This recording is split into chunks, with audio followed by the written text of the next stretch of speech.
Jika tiba-tiba Anda memiliki kekuatan super, memberantas para koruptor, menyelamatkan saudara-saudara kita di jalur Gaza, menumpas kejahatan di kelurahan setempat, meningkatkan APBN, melunasi hutang negara, memajukan visi misi pegadaian, atau memusnahkan para jamet kuproy. No. Matt!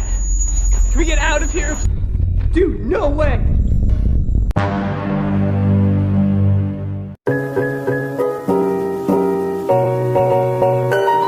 Halo rebahan semua dimanapun kalian berada, how are you today? Good, delicious, nice, good day, Silver Queen. Kali ini saya akan merangkum sebuah film berjudul Chronicle tahun 2012. Dan kita tahu bahwa film dengan konsep found footage selama ini hanya bergenre horor seperti Paranormal Activity dan lain-lain. Namun film ini mengambil tema yang sangat berbeda dan menjadi satu-satunya film found footage di dunia yang bertemakan superhero. Seru deh pokoknya. Langsung saja pasang handsfree, hapus chat WhatsApp dari mantan, siapkan camilan, cari posisi rebahan terbaik, selamat menonton dan check it out. Sebagai gambaran awal, film ini akan mengisahkan 3 orang pemuda yang tidak sengaja mendapat kemampuan super layaknya superhero dunia seperti Saras 008, Panji Manusia Milenium, dan Super Dede. Film ini sebenarnya akan berfokus pada tokoh utama bernama Andrew yang baru membeli dan memiliki sebuah kamera dengan tujuan untuk merekam segala sesuatu di sekitarnya. No, you're drunk. I'm what? Andrew sendiri lahir di sebuah keluarga yang cukup menyedihkan, di mana ibunya sedang sakit keras dan ayahnya seorang pemabuk berat, mantan petugas pemadam kebakaran. Mom, hey. Pada adegan ini, Andrew sedang dijemput oleh sepupunya bernama Mamat, tapi sering dipanggil Matt. Dia adalah satu-satunya orang atau teman yang peduli kepada Andrew. Are you not coming in? Andrew sendiri tidak memiliki teman di sekolahnya dan justru sering menjadi bahan bully bagi orang-orang di sekitarnya. What is this? You're on a film, man. Pretty on camera. Come on, man, you piece of shit from the... Oh, guys. This is my street. Oh, great. Hey, film me! Saat di rumah, Andrew pun mengalami perlakuan yang sama, di mana ayahnya sendiri sering kali berbuat kasar kepada Andrew.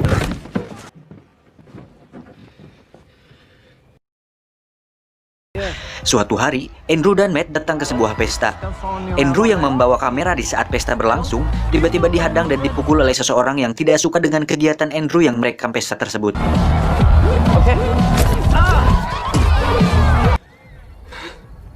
Andrew pun keluar dan membersihkan kameranya.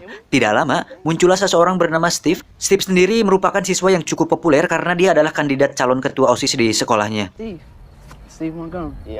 Saat itu Steve meminta Andrew untuk merekam sesuatu yang ditemukannya bersama Matt di sebuah hutan yang tak jauh dari sana. Mereka menemukan sebuah lubang di tanah yang sangat misterius. Lubang tersebut mengeluarkan suara yang cukup aneh yang membuat kamera Andrew mengalami gangguan frekuensi semacam glitch. Karena penasaran, mereka bertiga pun masuk ke dalam lubang tersebut.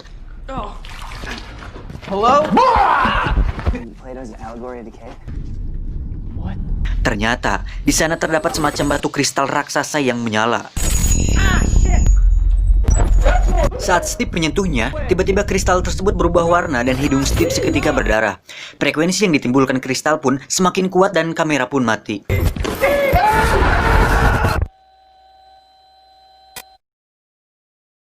Tidak diceritakan secara detail apa yang terjadi kepada mereka saat itu. Adegan pun berpindah ke waktu beberapa minggu setelah kejadian tersebut. Mereka terlihat sedang bermain bola dan tengah menguji sesuatu. Entah apa sebabnya, setelah kejadian itu, mereka ternyata tidak sengaja mendapat kemampuan semacam telekinesis di mana mereka mampu mengendalikan dan menggerakkan sebuah objek tanpa menyentuhnya. Wow! Oh, man, stop. That was awesome, dude. Mereka pun memutuskan kembali ke tempat di mana lubang itu berada untuk mencari tahu apa yang sebenarnya terjadi pada mereka. Namun, lubang tersebut sudah tertutup oleh tanah dan nampaknya masih menjadi misteri. Dan sampai akhir film pun tidak diceritakan asal-usul dari mana lubang dan kristal itu berasal. Good? That's pretty cool, right? Like, what's up with your dad? What's his story? Yeah.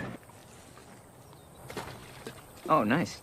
Sejak saat itu, mereka bertiga terus melatih kemampuannya dan menggunakan kemampuannya untuk hal-hal tidak penting seperti berbuat jahil kepada orang-orang di sekitarnya. Mereka memilih melakukan itu karena memang tidak tahu mau diapakan kekuatan tersebut. Even that girl stay in school.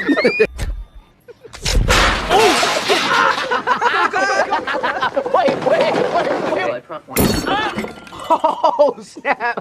Like I said, I actually did want to be a police officer. Seriously? Dude! Oh, come on, that is so messed up. It was a failed attempt, though. What? What? Dude! She can't find me. Di suatu titik, saat mereka sedang berkendara, tiba-tiba ada sebuah mobil di belakang yang terus mengklakson. Andrew berinisiatif untuk memberi pelajaran, namun sepertinya dia terlalu kebablasan. Mobil tersebut pun terjun dan tenggelam di sungai. Beruntung orang tersebut masih bisa diselamatkan. Setelah kejadian itu, Matt memberi peraturan untuk tidak menggunakan kekuatan tersebut ke makhluk hidup. Di saat sendiri, Andrew terlihat menerbangkan kameranya dan merasa bahwa hidupnya sama saja dengan atau tanpa adanya kekuatan tersebut. Di sini kita bisa menyimpulkan bahwa Andrew adalah sosok yang kesepian. Bahkan, dengan kemampuan yang dimilikinya saat ini, tidak membuat kehidupan Andrew berubah. Suatu hari, Andrew dan Matt disuruh pergi ke suatu tempat oleh Steve. Tiba di sana, mereka hanya melihat mobilnya tanpa tahu di mana Steve berada.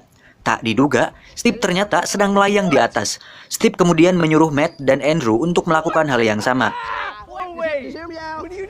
Awalnya mereka kesulitan melakukan itu, namun dengan cepat mereka terbang dan justru asik bermain-main di atas awan. Jir, kebayang kalau bisa terbang kayak gitu, mungkin liburan ke Bali akan lebih irit. Terus kalau mau boker tapi rokok habis, juga bisa sempetin beli dulu ke warung. Kapan yang bisa terbang? Entahlah, hanya mas-mas Indosiar yang tahu. Lanjut. Oh, dude, nice catch! Dengan kemampuan terbang tersebut, Andrew dan Steve sempat nongkrong di atas gedung tinggi tanpa takut tidak bisa turun. Di sana mereka mengobrol dan membahas Andrew yang kurang bergaul dan tidak memiliki banyak teman. Steve kemudian mempunyai inisiatif untuk menyuruh Andrew melakukan atraksi sulap di acara pentas seni di sekolah. It's just not... Time with your friends. Yeah. Andrew Detmer! Tiba saatnya, Andrew seolah melakukan atraksi sulap yang mustahil tanpa orang-orang tahu bahwa itu dilakukan dengan kekuatan yang mereka miliki. How are they doing this? Amazing! Dalam sekejap, Andrew pun menjadi anak paling populer di kalangan teman-temannya. Di pesta ini, Andrew... Anjing. Ya, anjing. Ngeber terus, anjing. Blok! Di pesta ini, Andrew bahkan mendapat seorang wanita yang mau melakukan pengencerotan bersama dirinya. Tak diduga, ini menjadi awal mimpi buruk bagi mereka bertiga. Andrew yang kebanyakan minum, ternyata muntah tepat di tubuhnya si wanita. Hal itu dengan cepat menyebar ke semua orang dan menjadi bahan olok-olok teman satu sekolahnya.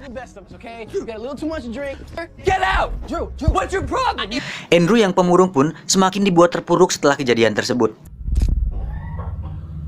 For your mother, and now I can't even hear. Bahkan saat di rumah, Andrew menggunakan kekuatannya untuk melawan ayahnya yang pemabuk itu.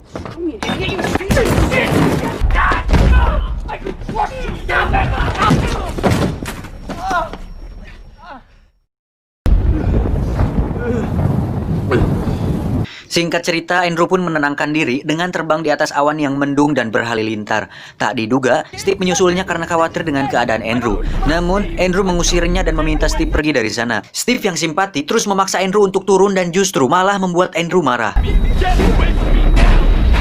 Tak diduga, kemarahan Andrew tersebut membuat petir di sekitarnya menyambar tubuh Steve hingga tewas.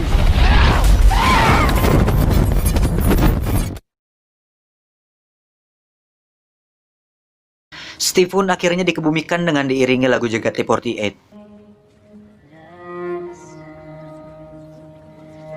Jir, dulu waktu nonton ini saya kesel banget sama tokoh si Andrew ini. Dari awal sampai akhir film gak bisa gitu dikasihaninya tuh. Kurang simpati apa coba si Matt sama si Steve. Sekarang Steve malah tewas sia-sia. Blok! Setelah pemakaman selesai, Matt menanyakan perihal kejadian yang sebenarnya. Tapi Andrew justru menghindar dan menyuruh Matt untuk menjauh darinya. Tuh kan, bagong emang si Andrew ini. Believe me, Steve. This thing... Dari situ Andrew berubah menjadi sosok seperti psikopat yang dianugerahi kekuatan super. Di sekolah, Andrew pun mendatangi anak yang suka membulinya dulu. Lalu, dengan kekuatan yang dimilikinya, Andrew mencabut gigi si anak tersebut. Sejak saat itu, Andrew pun menjadi lebih kuat dari sebelumnya dan menjadi paling kuat di antara yang lain. Di sisi lain, penyakit ibu Andrew semakin parah karena tidak mendapatkan obat dan tambah diperparah dengan perilaku ayahnya yang tidak bertanggung jawab atas pengobatan ibunya. Andrew pun memutuskan untuk mencari uang sendiri untuk membeli obat ibunya. Dia memakai seragam pemadam kebakaran milik ayahnya dulu dan berencana untuk mencari uang dengan caranya sendiri. Tak diduga Andrew menghampiri para preman di sekitar rumahnya yang dulu sering mengganggunya. Andrew melumpuhkan satu persatu dari mereka dan mengambil uang yang mereka miliki.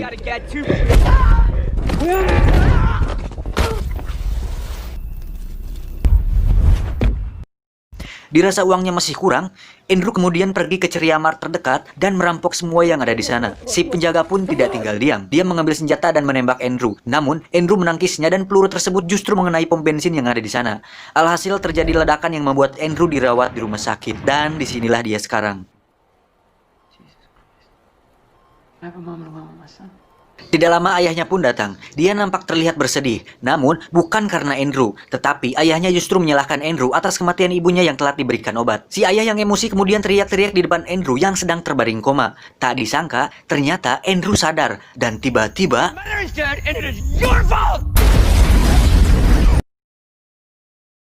Go back and take the medicine exit. Di sisi lain, Matt dan pacarnya yang sedang akan menjenguk Andrew langsung dikejutkan saat dia melayang sambil menyandra ayahnya. Andrew pun langsung menjatuhkan ayahnya. Sontak hal tersebut membuat semua orang terkejut, termasuk pacarnya Matt yang sedang memegang kamera ini. Matt kemudian mengajak pacarnya untuk naik mobil dan pergi dari sana. Di tengah perjalanan, tak diduga mobil yang dikendarainya tiba-tiba terangkat dan terbang ke atas. Di atas sana, sudah ada Andrew yang sudah menunggu. Mobil pun dijatuhkan, tapi pacarnya berhasil diselamatkan. Stay here, okay? Orang-orang yang ada di atas gedung tiba-tiba dikagetkan saat Andrew memecahkan kaca dan mengambil kamera mereka semua. Matt pun menghampiri Andrew dan memintanya untuk menghentikan ini semua. Namun, Andrew yang sudah dipenuhi emosi sekaligus kesal karena paket kuota data internetnya habis, tidak menghiraukan kata-kata Matt. Look at me. This is it. You're hurting people. I'm an apex predator. Dari situlah terjadi pertarungan sengit di antara mereka. Seisi kota pun dibuat hancur oleh Andrew. Polisi yang saat itu sudah mengepung menyuruh mereka berdua untuk angkat tangan dan menyerahkan diri. Tapi Andrew yang sudah menjadi setengah Superman justru berdiri dan para polisi pun menembaknya. Tak diduga, Andrew berhasil menahan semua peluru layaknya Neo di film Matrix. Mobil dan para polisi pun berhasil dipentalkan.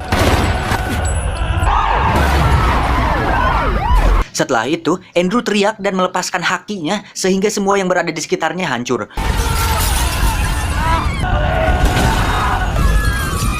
Matt yang melihat hal itu pun tidak bisa tinggal diam. Lalu, dengan tombak yang dipegang patung tersebut, Matt terpaksa menusuk Andrew hingga tewas.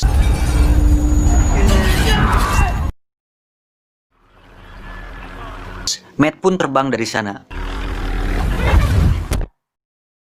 Di ending, Matt terlihat terbang melewati laut dan pegunungan. Ternyata, dia memutuskan untuk menjadi My Trip My Adventure dan mendedikasikan itu semua untuk Andrew dan Steve yang sudah meninggal. Usut punya usut, dia sekarang bergabung bersama Avengers. Tamat. Ending yang cukup mengenangkan.